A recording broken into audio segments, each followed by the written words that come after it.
Distinguished participants and dear colleagues, as the president of the International Astronautical Federation, it's my great pleasure to welcome you today to this new and exciting IF-GNF Space Conversation series. The Federation is extremely proud to be able to continue providing a free of charge virtual program to the entire IAF community worldwide via this IF GNF Space Conversation series, allowing us all to come together and to connect, to be inspired and informed about many different topics and by experts in the field, and overcome, this isolation sometimes, due to the pandemic. So in line with the IF Global Advocacy Agenda 2019 to 2022, the principle of IF 3G, diversity. I'm particularly delighted to be able to introduce you today's sessions, which is entitled STEM Professional Women Exclusion in the Canadian Space Industry, Reclaiming Their Space.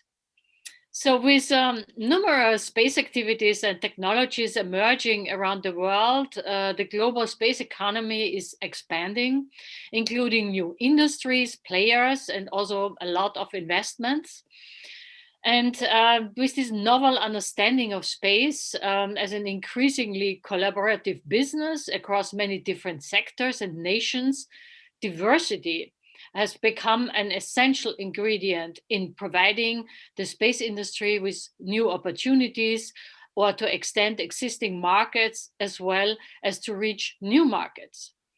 So observing these new trends and developments in global activities, global space activities, and looking ahead to the next decade and beyond, IAF is also really tasked with playing a meaningful role in building networks of diverse minds and advancing this new emerging economy. So today's webinar will showcase the how of exclusion of science, technology, engineering, and mathematics, so STEM professional women from management and executive positions in the contemporary Canadian Space Agency, and we will hear more about that. Building on empirical evidence collected from a variety of individuals working across the Canadian space industry. The speaker of today's session, Dr. Stefanie Ruel, will provide some examples of day-to-day discourses. So Dr. Stefanie Ruel is lecturer in organizational behavior in the Department for People and Organizations at the Open University in the UK. And this lecture will be moderated by IAF Vice President for Diversity Initiatives, Science and Academic Relations, Deganit Bajkowski. So it is now with great pleasure and joy that I give the word to the Vice President Deganit. Please. Thank you very much and enjoy your session. Thank you very much, Pascal. It is a great pleasure to join you and the IF community for this inspiring session that we have today. I would like to go quickly and just say that we have lately created the IAF Space Economic Platform, ICEP, to advocate and to promote the space economy and the activities of the Federation to advance the space economy. And under the vision of ICEP, diversity is a significant driver of the space economy, as you said, and the rapidly growing trend of new space is very much characterized by diversity. So with tomorrow being the day for women in science, we thought it would be very much appropriate to dedicate the IF-GNF series of today to the topic of diversity in the space economy. And I am very much delighted to introduce to the IAF community our speaker of the day, Dr. Stefanie Ruel, mother to 4 children. She's an early career academic, life scientist, who holds a doctorate in business administration. Dr. Ruel was a mission manager at the Canadian Space Agency, where she led more than 10 life sciences missions into space before she decided to move to academia. Today, she is a lecturer at the Open University Faculty of Business and Law in the UK, and her research focuses on both historical and contemporary concerns in STEM contexts. And she will talk to us today about her recently released book. You can see it here. It carries the title of her talk, STEM Professional Women's Exclusion in the Canadian Space Industry. And without further ado, Professor Ruel, you have the stage, and we are carefully listening to what you have to tell us. Thank you. Thank you so much for that very warm welcome. I really appreciate being invited to this conversation series. It is a large and very important conversation that we need to have in the space industry, and I'm very privileged and humbled to be part of this conversation. So I'm just going to load some slides to share with everybody so you can follow along with what I'm going to talk about. Before I get started, I want to invite everybody, if you're not familiar with Slido, we're going to be using slido.com to moderate the questions and to feed them to me at the end of my presentation. So you can go to slido.com and put in the IAF-GNF series or the QR code to become part of the conversation this morning, this afternoon, or this evening. So what I'd like to talk about today with you all is I'm going to introduce myself a little bit. I'm going to talk about who I am and who I'm becoming. And I'm going to touch on some of the space missions that I've done in the past. And then I'm going to move to the more scholarly side of things and talk about what I've studied from a historical and a contemporary management research position. And then I'm going to talk about what you can do and what I can do to help women in the Canadian space industry reclaim their space. So who am I and who am I becoming? As Dagenit pointed out, I am a mom to 4 wonderful children. They're a little bit older than what this picture shows, but it really captures their individual personalities. And I do really like to share it with people because this is one of my foundational identities. And this talk, I'm going to talk an awful lot about my identities and the identities of other women, STEM professional women in the space industry.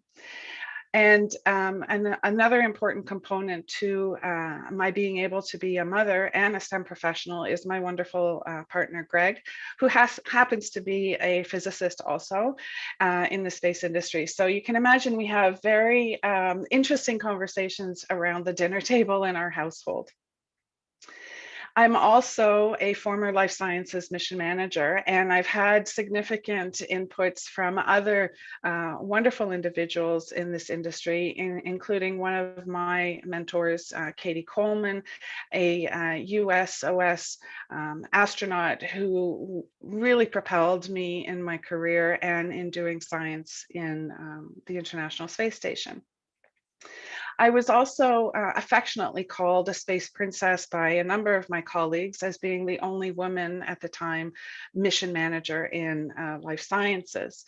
I'll come back to this space princess identity a little later in my presentation, but I want to underline that because it is so cold in Canada, you'll notice that the crown that I'm wearing in this picture has fur around it because, you know, we have to keep the crown warm. This was the control room where I did a lot of the work for the Canadian Space Agency, for whom I worked for. I spent a lot of time in here with my team, making sure that our science experiments were successful. Then I decided to move on to academia. And one of the reasons why I decided to move was a question that I asked myself related to this space princess identity. And that was, how could it be that in 2012, 2013, I was the only woman mission manager working in Canada in the position that I was in. And so I decided to delve into this and to find out a little bit more. by talking to other women and men who were working across the space industry. And this was the foundation for my dissertation, and which led to my book that Dagenit so nicely shared with you when she introduced me. And so now I have moved into academia. I like to share this picture, especially for those people who are interested in doing some academic work. This is me presenting at my very first academic conference, absolutely terrified, not knowing what waited for me. So why do I share it? To show you that change is possible, and this should inspire all of us to consider diversity and inclusion in the space industry, in spite of how terrified we may be to go down this road. So some of the things that I did in the space industry include my very first missions, which were working on the RADARSAT satellite. And I was the head of mission planning for this satellite. And some of the exciting things that we did in space included the first complete mapping of Antarctica, and also a complete mapping of Canada completed in 7 days. And it was such an exciting initiative for my team and I to do this complete mapping of Canada. And much to our surprise, this mapping ended up on the back of the $100 Canadian bill. Another aspect of my space experience includes being a life sciences mission manager, which is probably what I'm most well known for. For those of you who are not familiar with what it means to be a mission manager, it means juggling a lot of these balls in the air, and these balls can be things like operations, it can be finance, accounting, it can be marketing, it can be project management. It's keeping all these balls up in the air at any one time and making sure that you have a successful mission with a diverse team. So some of my missions, in case anybody's interested, my most recent ones just before I left the space industry include At Home in Space, which was a study of how astronauts establish a feeling of home in the International Space Station, and Wayfinding, which was a mobility study to help astronauts on their return from space on how to move or translate through space. I also worked extensively with students, high school students. I think this is an important and undertapped area for the space industry to consider. A lot of our future STEM professionals are coming out of our high schools. And in this particular experience, which we affectionately called Snakes in Space, we sent 60 invertebrates into microgravity via the Falcon, where we conducted parabolic flights with the students and with these invertebrates.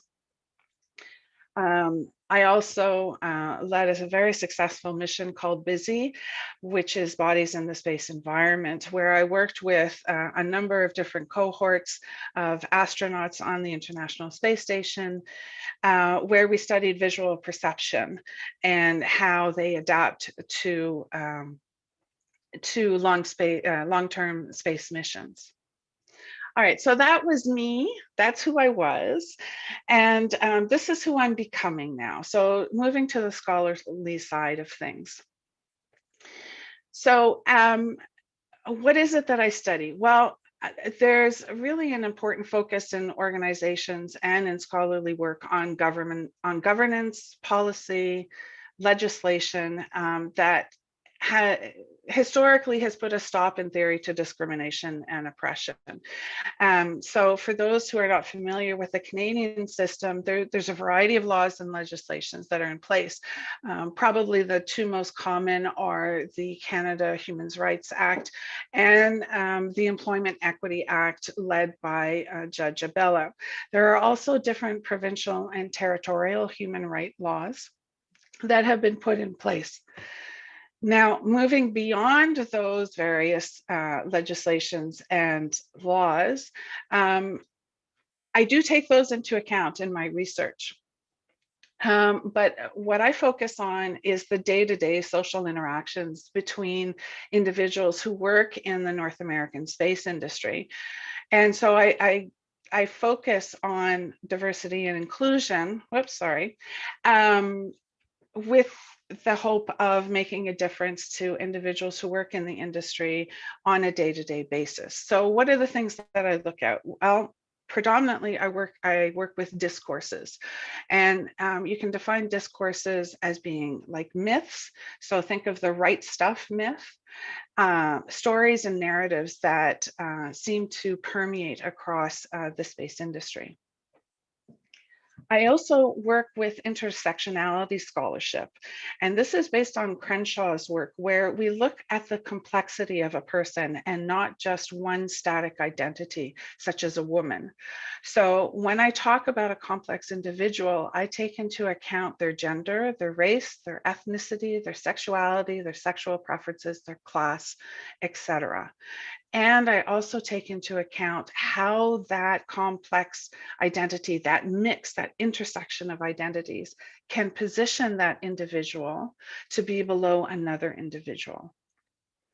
And then the other concept that I work an awful lot with is something called sense making, or in other words, how do we make sense of our daily interactions? And how do we make sense of those identities, those complex people that we encounter every day, and the power that flows through those social interactions? So these are the three main concepts that I work with in my research. So to give you an example of what all of this means, I'm going to talk a little bit more about myself before I start talking about some of the individuals that I've encountered in my research.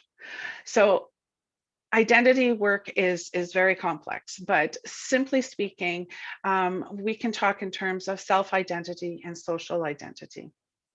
So self-identity is how I identify myself. I identified myself at the top of this conversation with you as a mother. I also happen to be French Canadian. So these are two identities that I hold up as being important to myself, and that I want to get across to other people. The other category of identities is social identities. And these are identities that are attributed by someone else or some other governing body. So I introduced myself as a former life sciences mission manager. Now, this life sciences mission manager was attributed to me by the organization that I worked for. That was the position that I held. And so to the outside world, I appeared as a life sciences mission manager. Now, as a subset of social identities, I've identified something called anchor points, building on Glenn's very important research on what these anchor points can mean. Some people feel that anchor points are labels that we use. Some other people feel that these are stereotypes that people use. The way I use anchor points is it's a social identity that is attributed to you by someone else during your social interactions with them. It doesn't mean that they stay with you all the time. It can just be attributed to you for a short period of time, say during a meeting, or during, a coffee break. And you don't have to carry it around with you later on. It can go away, or it can come back in other social interactions.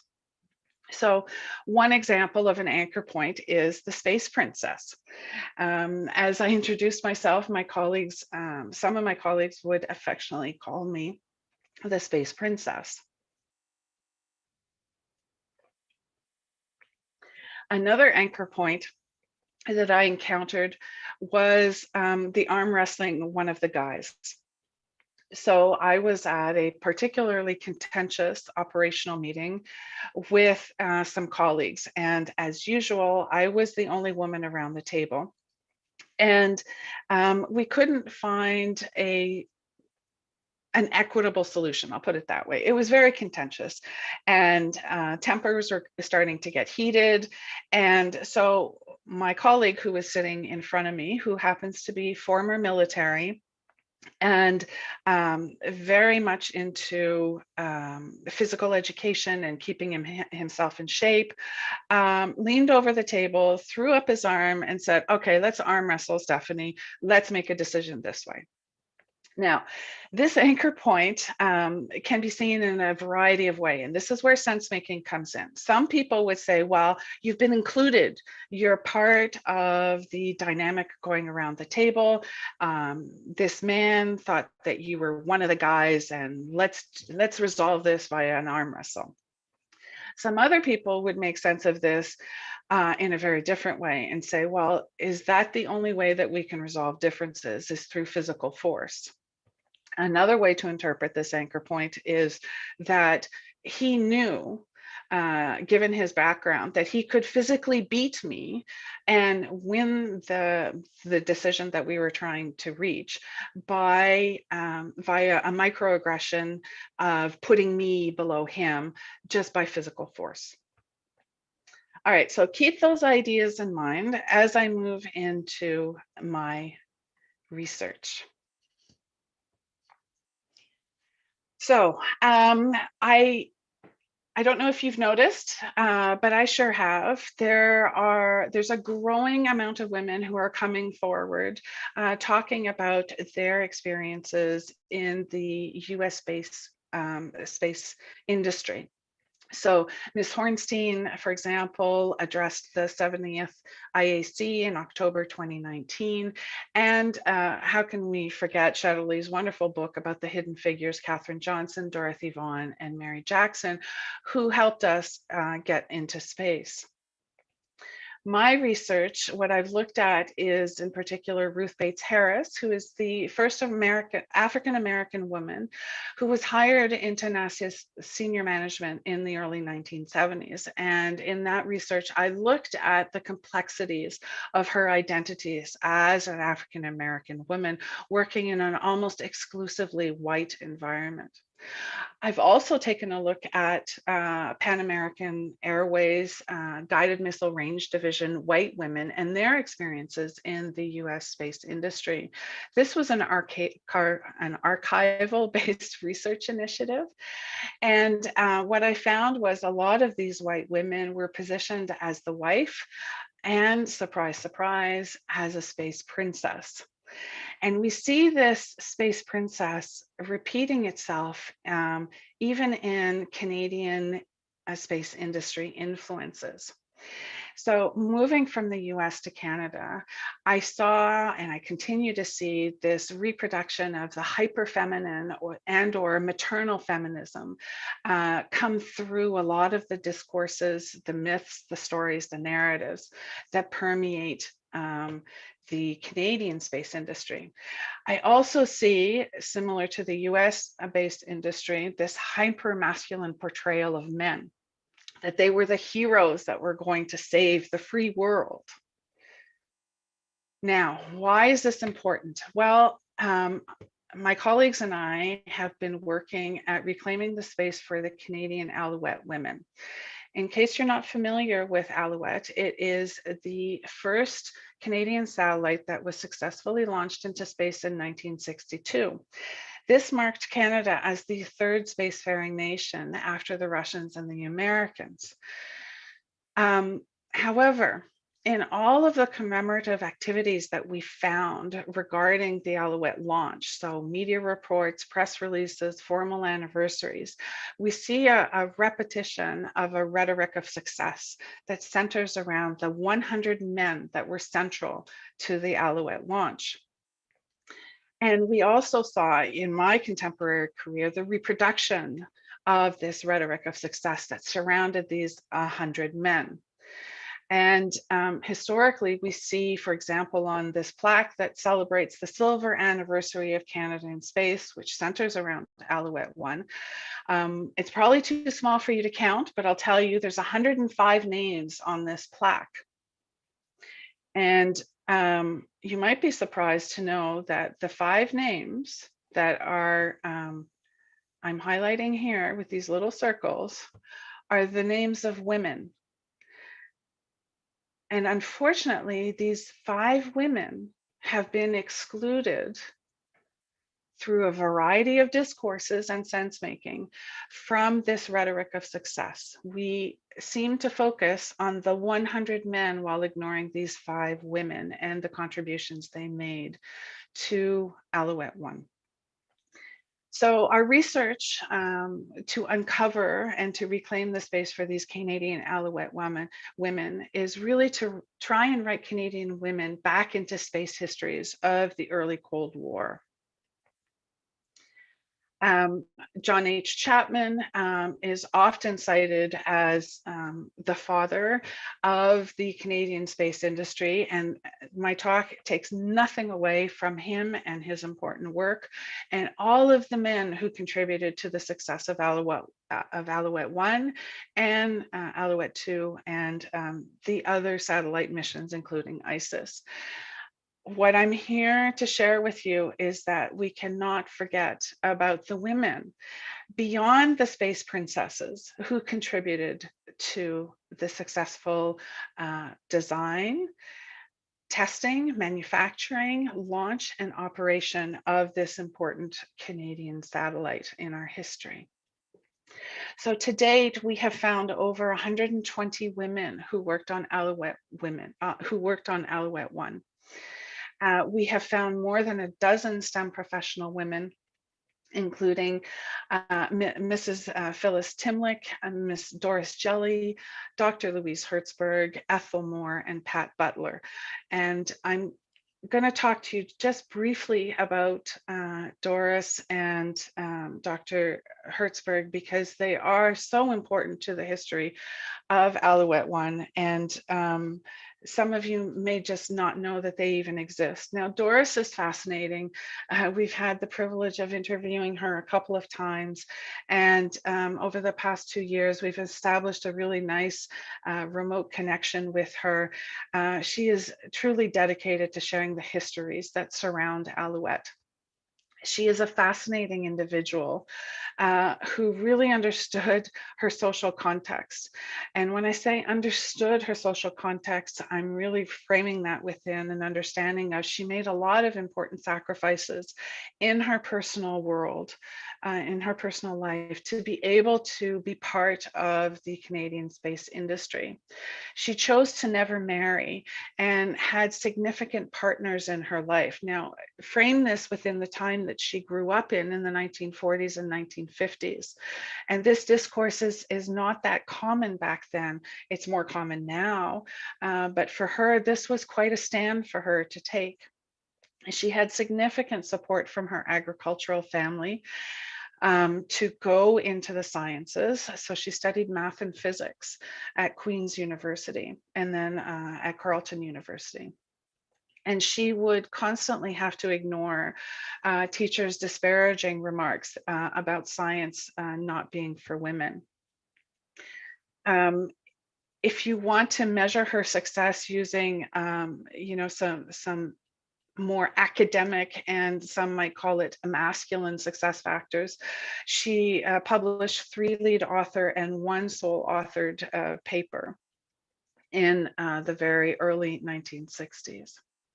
She also oversaw some women who were known as scalers at the time. Now, if you think back to Chatelain's work with the hidden figures, we learned about human computers that were integral to the successful Apollo missions.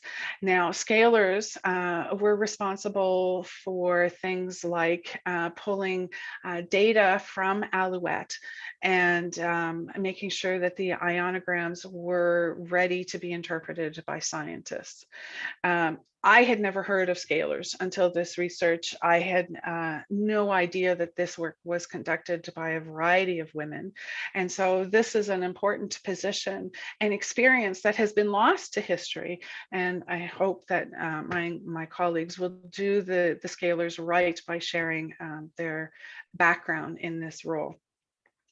There's also Dr. Louise Hertzberg. At the time, she was commonly referred to as Mrs. Hertzberg. She had to work in volunteer research positions, summer student positions, after the birth of her two children, well into the late 1950s. This is in spite of holding a PhD.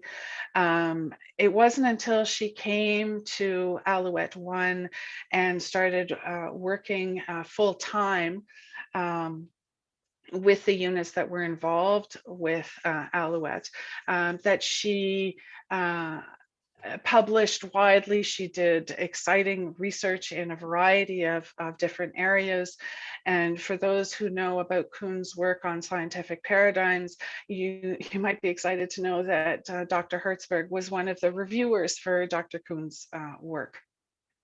She also happened to be a role model for Doris Jelly. They did work in the same organization for a number of years. And it just goes to show the important interconnections that happen in this industry and the influences from mentors that can happen even during the Cold War. There are other very important women. I wish I had more time to share them with you. I'll just highlight the important work of Ethel Moore and Pat Butler, who've been called by some men engineers who worked with them as pivotal to being able to build the Alouette satellite. So all of this work, because I can't talk much more about it, I'm going to run out of time very soon, and I really do want to get to your questions, has been published most recently at the end of 2020, where I start to talk a little bit more about the Canadian Alouette women. And there's a forthcoming publication this year about specifically Doris Jelly, Dancing in Space. All right, so let's talk a little bit about contemporary concerns and the book that Dagonet so graciously shared with you at the beginning. So I've studied the lack of women in STEM management positions in the Canadian space industry. Now, I am more of a qualitative researcher. That means I don't do much quantitative research, but I know some people want to know what quantitatively the Canadian space industry looks like. So the space industry, as you can imagine, in Canada is very large, and there's private space organizations and public. From a private space organization perspective, it's very hard to find specific statistics available to the public. And the public visibility that we have is really at the board level. So if I take MDA, as an example, prior to the acquisition by Maxar, they had one woman on their board. During Maxar's time, they had two women. They have recently been reintegrated into Canada, and I haven't had a chance to look at the new company structure and what's available publicly, but believe me, I will keep an eye on, from a gender perspective, what their board will look like. Another example of a private organization is SED Systems, which is now part of Calian. This SED Systems was established in 1965, and most recently it had, before its acquisition by Calian, it had 8 white men who were responsible, sitting on the board of this organization, and there were no women. From a public perspective, very excited with the recent president, Ms. Campbell, who has joined the organization. It's a long time coming. After 60 years of Canada being in space, to have a woman president of the Canadian Space Agency is very exciting. There's also other public organizations, obviously, that are involved in the space industry, and I've highlighted the Department of National Defense as one example, but there are others. Just focusing in on the CSA for a moment, until late 2016, there was only one STEM professional woman who held a STEM executive position or an EX position at this organization. With respect to feeder groups, so EX-1 and EX-2, there was one woman in an engineering position. And at the time, I was the only Canadian woman mission manager with a scientist designation. Since that time, and that's when I left the CSA, was in late 2016, there have been efforts made by the organization to have more women placed in executive positions, and some not necessarily STEM trained. So the diversity in executive positions from a women's perspective now extends to STEM and non-STEM trained women, which is an interesting way forward to make sure that this public organization is embracing things beyond STEM to be in an executive position. So I'm going to talk now about two particular individuals who agreed to be part of my research. And Garrett, these are all pseudonyms to protect the identities of these individuals who are very courageous to meet with me and talk about their space experiences. Garrett is an early career STEM professional. An early career STEM professional I define as being under 5 years of work experience. Her self-identity centered around being I'm long-term single, that she never wanted children, and that she was very hardworking and needed change. Some of her anchor points were in line with what I expected to hear about. But some of them were very concerning. So one of the ones that I expected to hear about was that Garrett was often named the leader. And she wore that anchor point with a lot of pride, as you can imagine, for an early career STEM professional. A more worrisome anchor point was being referred to as, excuse my language, the bitch.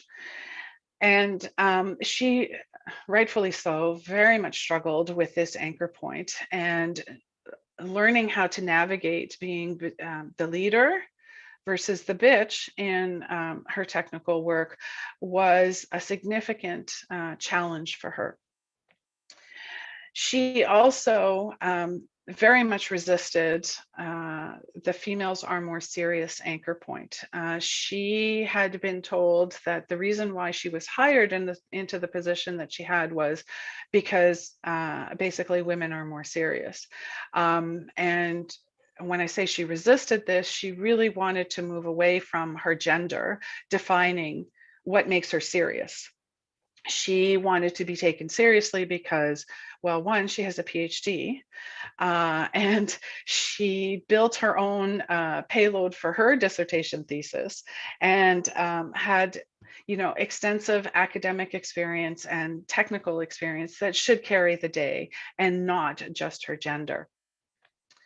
Garrett's case and another one of her contemporaries will be part of a new book that's coming out, funded by UNESCO. It's called The Human Rights Approach to Science Education. And in my particular chapter, which is called Barriers to Space, I talk in more detail about Garrett's day-to-day social interactions and how these anchor points were attributed to her. Now, moving to late career STEM professional, Vigrin's experiences over more than 20 years experience in the space industry are very disturbing and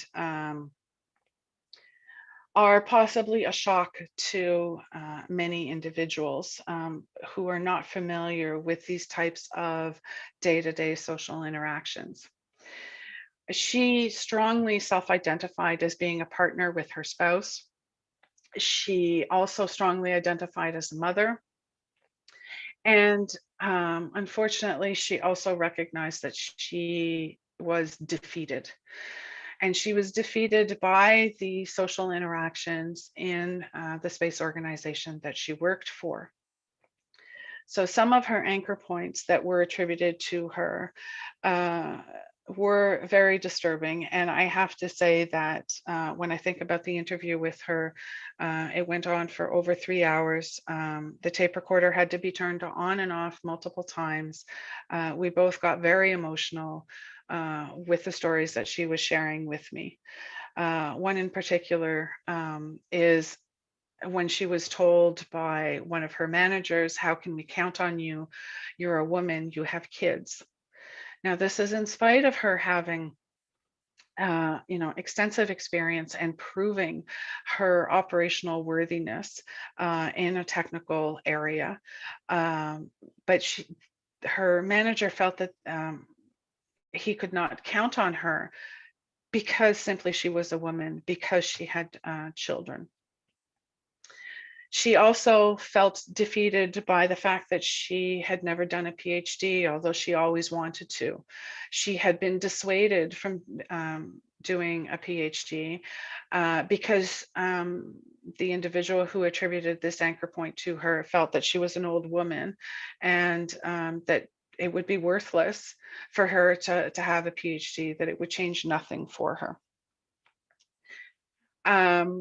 She also felt, in spite of having a number of years of experience in a technical capacity, that she was constantly on probation.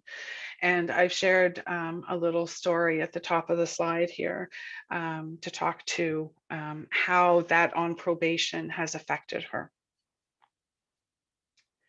So, Dejnit, what is it that we can do to change this, to help women reclaim their space?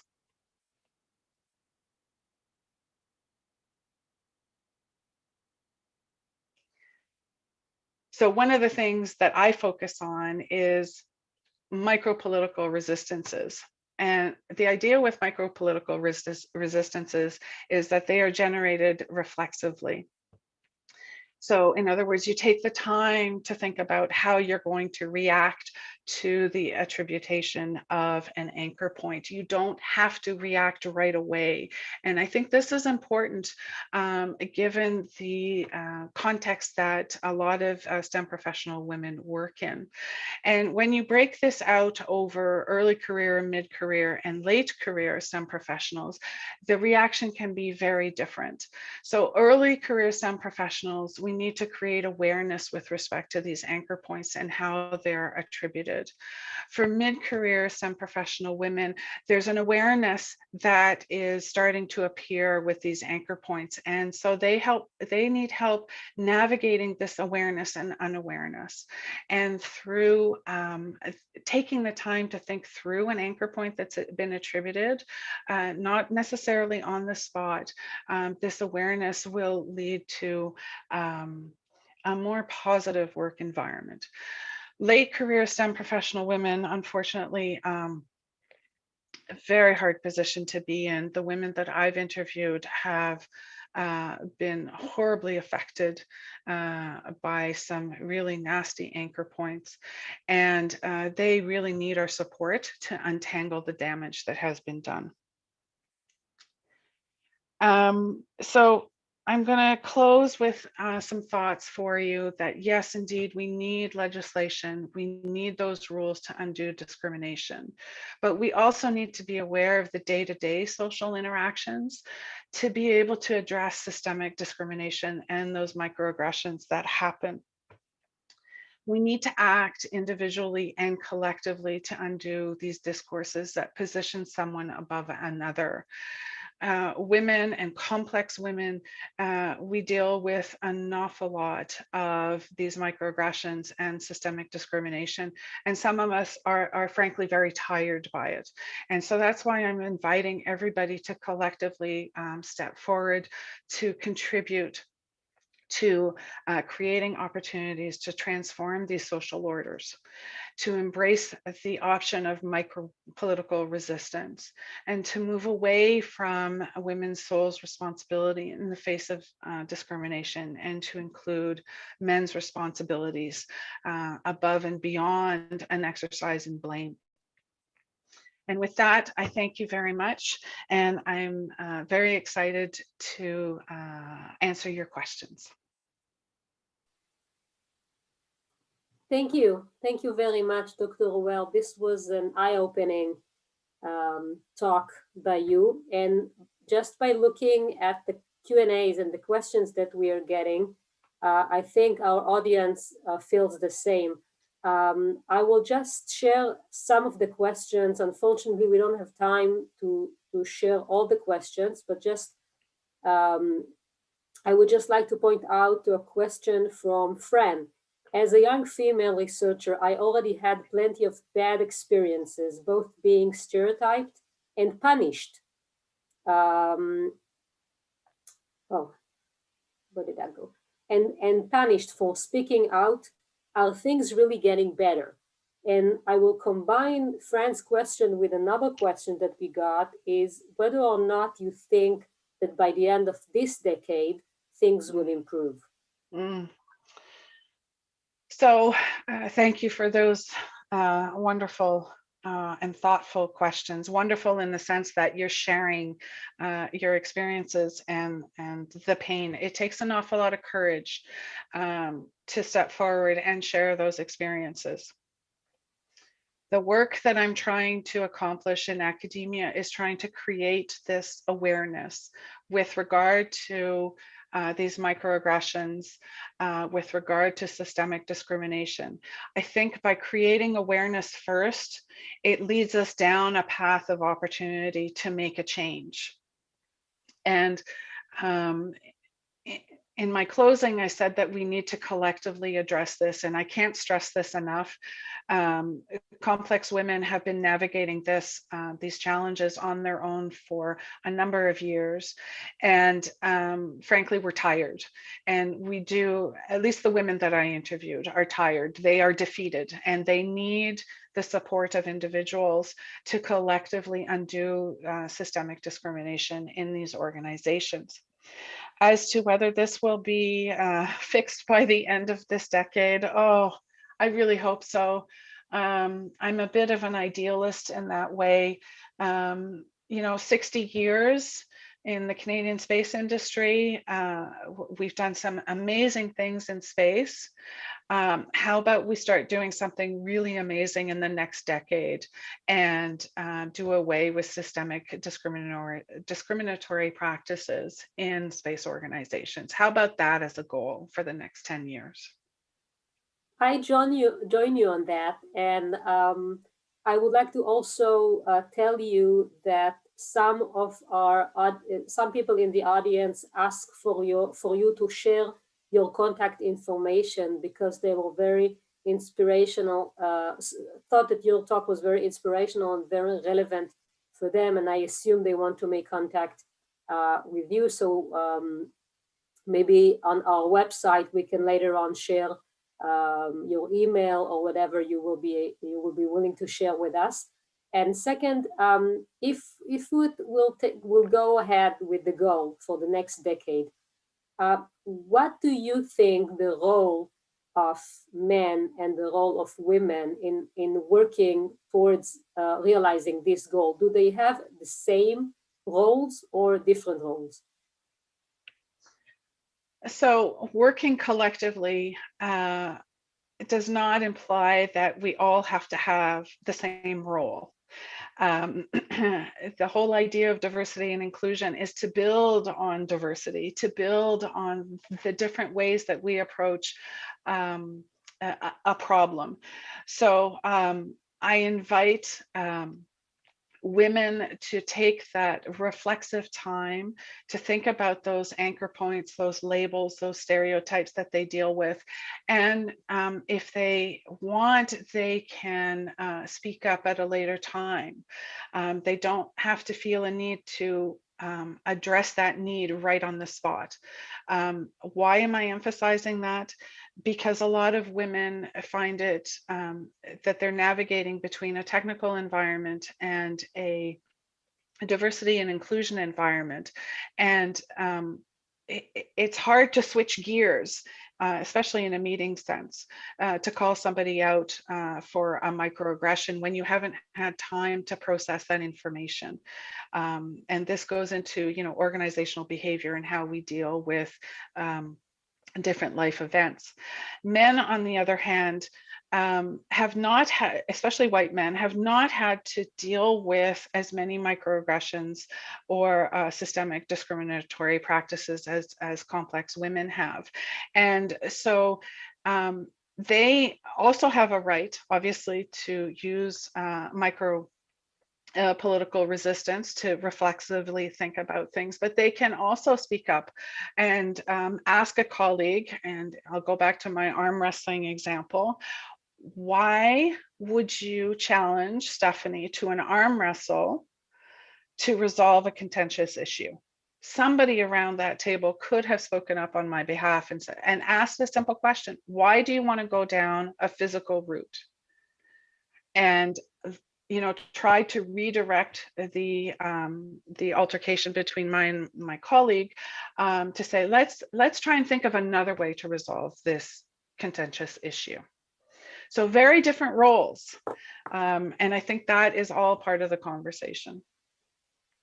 So taking up on that, I want to cite another question that we get from our audience, and that is, Professor Ruel, when you ran these interviews, were these anchor points identified by the person interviewed herself, or did you also interview people they worked with? Very good question. So yes, so I interviewed, I tried to interview, okay, let me take a step back. The people that participated in my research came forward through snowball sampling. And I'm sorry to use academic jargon, but basically that means somebody refers somebody else to me. And I reach out to them and see if they want to be part of the participants of my research. Once somebody identified that they wanted to be part of my research, then I would try and reach out and see if there was anybody in their circle that was part of their day-to-day social interactions. And then I could have very interesting conversations amongst these people to see actually what might have happened at a particular interview. But it's important to underline that this circle, nobody knew who I had interviewed before. Everybody was anonymous. I protected their identities. And so in the transcripts, I would analyze any commonalities to see what would stand out for me. And it was fascinating to see how we all make sense of meetings in a very different way. Thank you. Another question that we get is, and I think this is, it's a good one, because you are a mother of 4, I am a mother of 3, and we have someone from the audience asking, are women that go on maternity leave left behind? Is having kids truly considered as an obstacle in the work environment? Yeah, a very thought-provoking and interesting question indeed. So first, I self-identify as a mother. I would not change anything. My children are extremely important to me. Did it impact my career? I mean, no, here I am sitting with you having a wonderful conversation about diversity and inclusion. Women's careers are a kaleidoscope of possibilities. And if you compare a woman's career to a man's career, men's careers tend to be very linear. Women's careers can go in all sorts of different directions. And again, there's this need to embrace these differences, to not compare men against women. But a lot of us like to do that because it's a way for us to make sense of the world and to make sense of our careers. So a lot of women will try and compare where a similar man has been in their career and see this, slow change where women choose to have children. It slows down their career, and the men keep climbing up. Empirically speaking, yes, we have evidence that this is happening. In Canada, there are certain legislations and acts that have been put in place to ensure that on paper, women's careers should not be impacted by having children. But empirically, unfortunately, we are seeing this difference. Having shared that, if you want to have children, please follow your heart. Have the children. It's a life-affirming and life-changing experience. If you choose not to have children, again, this is your life. This is your kaleidoscope career. You can choose to go down that path if that is the way you want to go. I couldn't have said that better. So I have another question coming along. Also, I'm very interested, intrigued by that. And it goes like this. I have a colleague who's working, studying, raising kids, and being discriminated against, and feels like she's not doing anything right. How can I support her? Wonderful question. And it warms my heart to know that you're stepping up and saying, how can I help her? There's a variety of things that you can do. You can stand next to her as she reports these experiences, these microaggressions. You can also stand for her and speak up on her behalf. A lot of people have told me in the past that they go to the human resource department. Unfortunately, the human resource department is there to represent the organization, and people need to be aware of that. They are not there as advocates necessarily for the employees. They are there to represent the organization. So if you have a union, if you're a unionized individual, you can go to your union and have them stand with you also. There are different options. If you are not unionized, you can consider legal aid and going down the legal route. But if this person is, I hate to use the word damaged, but there is so much significant damage happening that I'm going to have to use that word. If this person is so damaged by these microaggressions, by the systemic discrimination that they're experiencing, they need us to stand with them and to walk them through a process to undo those microaggressions and systemic discrimination. Thank you. And let's go for our last question. When you moved to academia, did you sense anything different?